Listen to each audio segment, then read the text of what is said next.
O que nós acabamos de ouvir nessa última música é algo muito importante, porque nos faz voltar à raiz do problema, né?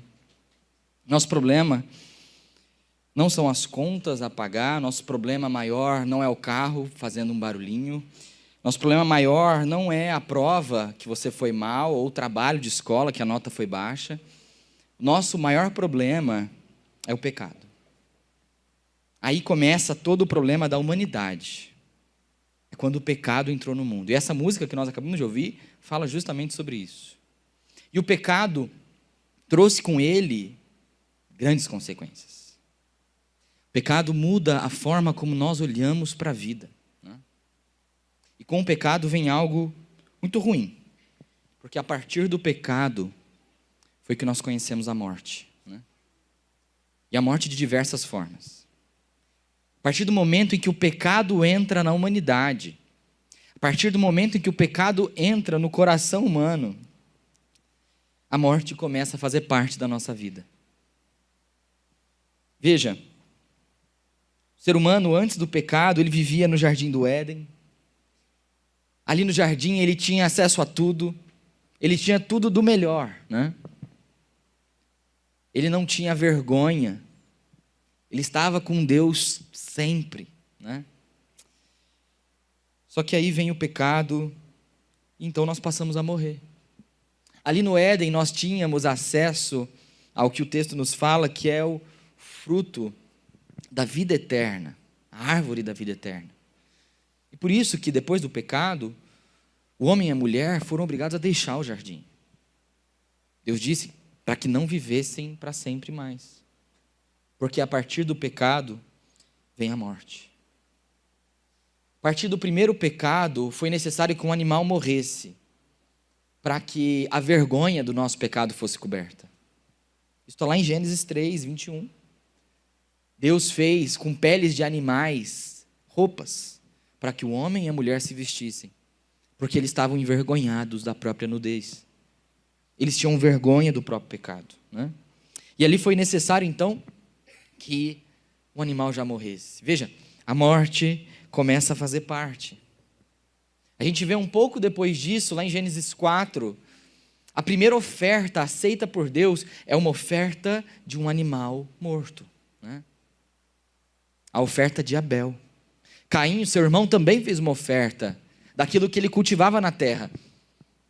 Mas Deus gosta mais da oferta de Abel, da oferta que vem da gordura do rebanho de Abel, né?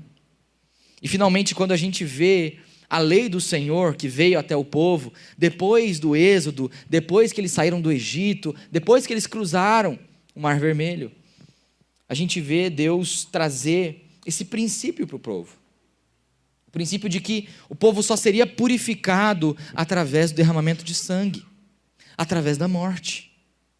Era necessário que alguém morresse para que os pecados fossem perdoados, né?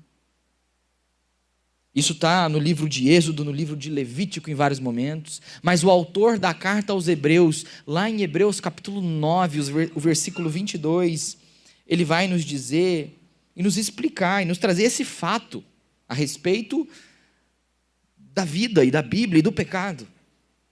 Ele diz lá em Hebreus 9, 22, de fato, segundo a lei, quase todas as coisas são purificadas com sangue. E ele continua dizendo assim, e sem derramamento de sangue não existe remissão de pecados. Ou seja, se o sangue não for derramado, o pecado não é perdoado. O problema não é resolvido, né? E essas muitas formas pelas quais a gente consegue ver a morte fazendo parte da nossa vida depois do pecado, elas não são mera coincidência. Não é por acaso, né? Existe um propósito e tudo isso apontava para algo muito maior. A morte daquele animal para cobrir a nossa vergonha, para que aquele animal morresse, das vestes e da pele dele fossem feitas roupas para nós, para o Adão, para a Eva. Isso apontava para algo maior. É necessário que alguém morra para que o nosso pecado seja coberto. É necessário que alguém morra, que o sangue seja derramado. para que o nosso pecado seja perdoado, para que nós fôssemos purificados. Da mesma forma, ali um cordeiro no altar, lá no Antigo Testamento, era necessário que ele morresse para purificar o sacerdote e para purificar o povo. Tudo isso apontava para o fato de que era necessário que um homem perfeito morresse por nós. Que um homem perfeito morresse para o perdão dos nossos pecados. Era necessário que Cristo morresse. Era necessário. Porque, veja, a minha morte não consegue pagar o preço do meu pecado.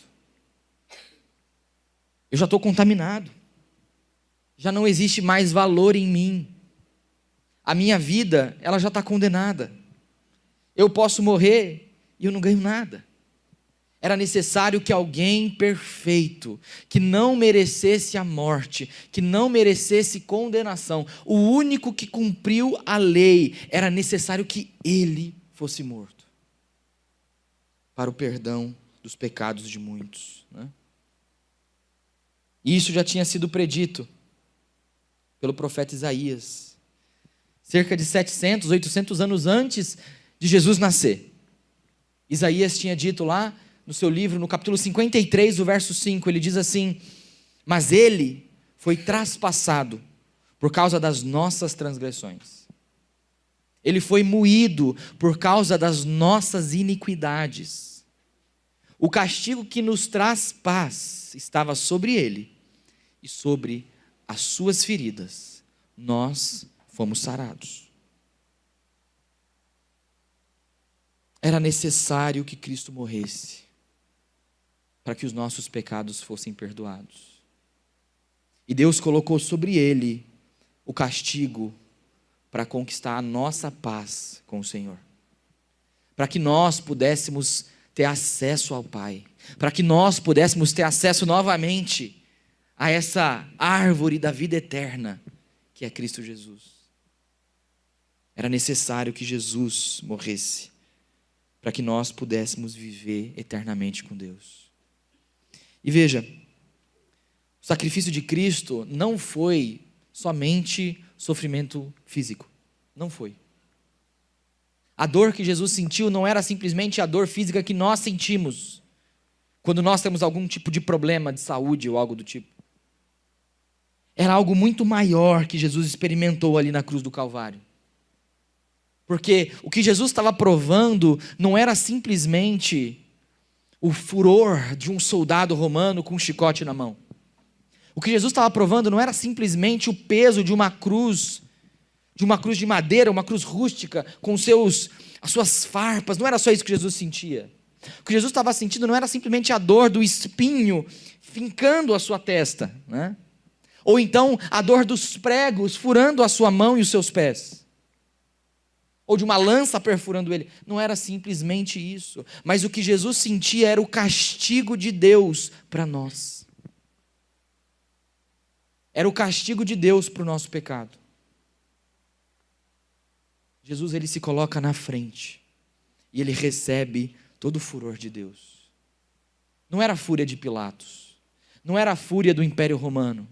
Mas era a fúria de Deus. Era a ira de Deus. E tudo isso, ele fez por mim e por você. Tudo isso que Jesus fez, foi no meu lugar e foi no seu lugar. Para que esse castigo que traz a paz com Deus não viesse sobre mim. Jesus tomou o castigo no meu lugar. Jesus morreu. Ele sofreu por mim e por você. Que nós possamos nessa noite, neste dia todo, ter isso em mente. O sofrimento de Cristo, que não foi só um sofrimento físico.